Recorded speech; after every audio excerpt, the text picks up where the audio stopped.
It is not that less men are being born today, it is that Satan is plotting their extinction. Men aren't dogs, but if you flaunt your bones before him, he will treat you like a grave, the place where your soul will be resting in pieces. Insert your name here. Where is your brother? Saying, "What I wear shouldn't affect him," is like answering, "Am I my brother's keeper?" It is illogical, walking around advertising your bed and breakfast before the hungry and thirsty and not expect them to also want to sleep at that location. Even if they can't achieve it, their minds will conceive it. They will wander in the forbidden land called lust. Every man is tempted when he is drawn away of his own lust and enticed. Then when lust hath conceived, it bringeth forth sin, and sin, when it is finished, bringeth forth death. Defendant, isn't that accessory to murder? We didn't cause the crime, but we aid it. Isn't it funny how we don't recognize that we can be a huge temptation, more armed than a terrorist, more dangerous than a nuclear weapon, silent, seductive, and deadly? Read Numbers 25. What Balaam and Balak could not achieve with arms and enchantment, the Midianitish women, sound, explosion. The Bible didn't say, "Let no man say when he is tempted, I'm tempted of a woman, for a woman cannot be tempted with evil, neither tempt her any man." It said, "Let no man say when he is tempted, I am tempted of God," because God is the only one that cannot tempt. Women, on the other hand, can be a huge temptation, with a success record of 99.9%. The perfect man fell to his non-Eve-full tendencies. When the sons of Seth saw the daughters of Cain, let's just say they had to be overtaken by a flood. The strongest man was weakened by the words that came from the lips of Delilah. David, the same one who protected Nabal's flock, just had to steal Uriah's one and only. Do we think we have the strength to make Joseph out of Solomon's?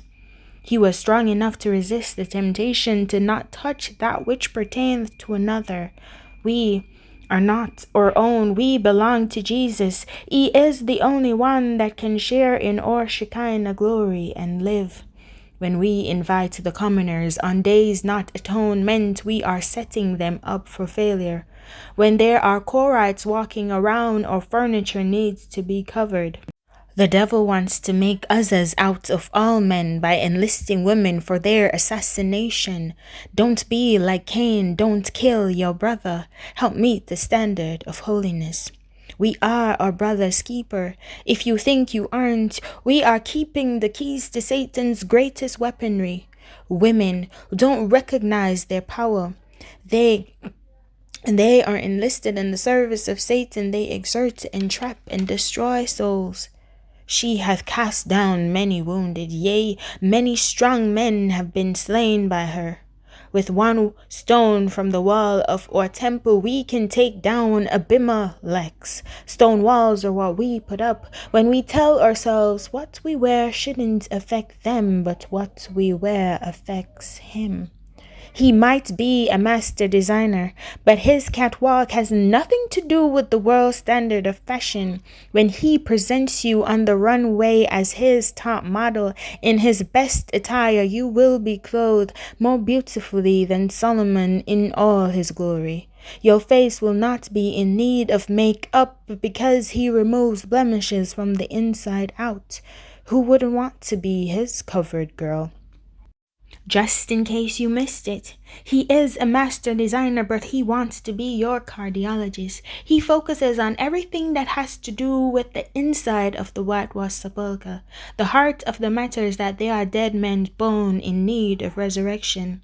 Just in case you missed it, I'm not about to give a biblical calculation of the exact measurement between the floor and the hem of your garment. But whoa, man, we need to touch the hem of his garment, because like the woman with the issue of blood, we are in need of a transfusion. The great physician has ordered FFP times 2. Let's find the reciprocal. To pray like Anna, have the fluency of Abigail and the favor of Mary.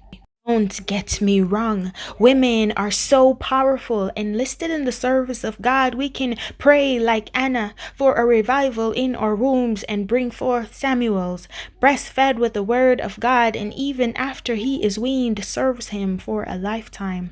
Let's not mention the fluency of Abigail, whose words were so sweet, even when mixed with the foolishness of her husband, can bring forth a savor to make her at peace with the king. And my favorite, the favor of Mary, even though her body had been the tomb for many dead men after transfusion, she was the first to see the tomb empty of his body, man, of resurrection.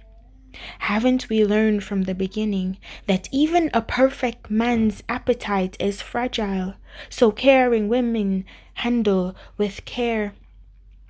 Adam and Eve shamefully covered themselves when they recognized that their once sinless robe was now naked.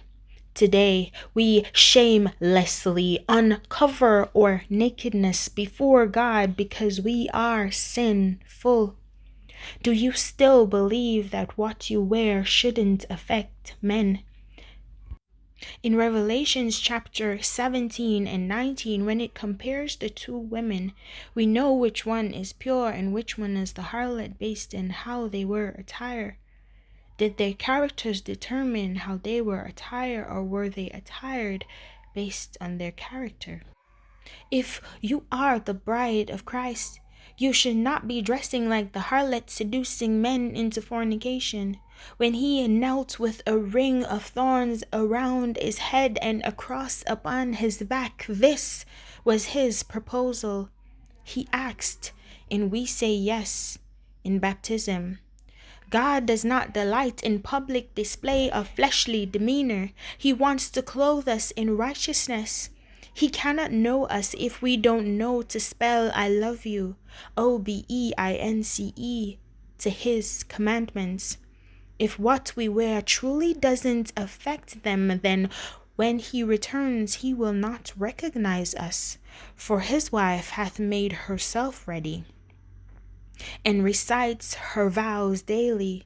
Isaiah 61 verse 10, I will greatly rejoice in my God, for he hath clothed me with salvation. He hath covered me with the robes of his righteousness, as a bridegroom decked himself with an ornament, and as a bride adorneth herself with her jewels. For the law is an ornament of grace about thy head, and chains about thy neck. Before he left to go and prepare a place for you, he said, keep my commandment and live, and my law as the apple of thine eye. Bind them upon thy fingers, write them upon the table of thine heart. Know this, that the one that gets to live with him for eternity, and to her was granted that she would be arrayed in fine linen, clean and white, for the fine linen is the righteousness of saints. The time to get dressed is now. If God should return today and you're wearing that, would you run for cover?